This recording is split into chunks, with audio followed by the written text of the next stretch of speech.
Hello all. Today we'll talk a little bit about the Milwaukee Road Atlantic here. Beautiful scratch-built Atlantic. Made for outside third rail here. Beautifully done. Full suspension. Rocks all over the place. Quite a lot of suspension there. You'll notice very narrow firebox here. So you're not going to be able to hide a K&D motor in there. So you see a little bit of a cable going through here, and the motor lives in here. This is your manual reverse up here, and the magic lives underneath here. This is not a can motor. This is a universal motor with a flywheel on the back here. So as you turn that, you can gradually see the wheels turn, and we have a gearbox reduction up here, a 2-to-1 reduction, which is really incredible. So it can go nice and smooth. Beautifully done. We have a full cab detail here.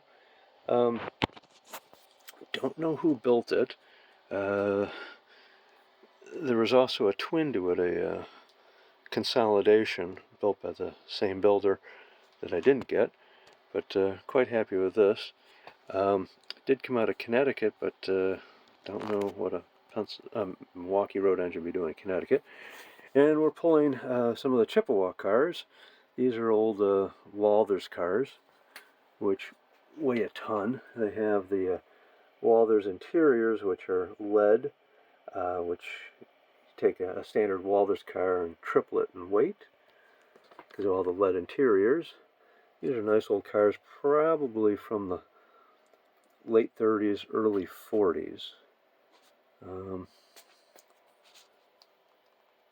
they don't roll really well, so such is life. But we'll put the tender shell back on again and fire it up one more time. Thank you for watching. If you like old trains, please subscribe. The real beauty with the gear reduction is how slow she'll actually run.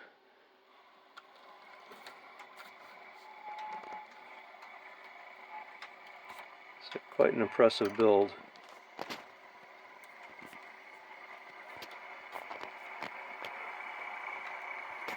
So thank you very much for watching. We'll give her a little more voltage here. And off she goes.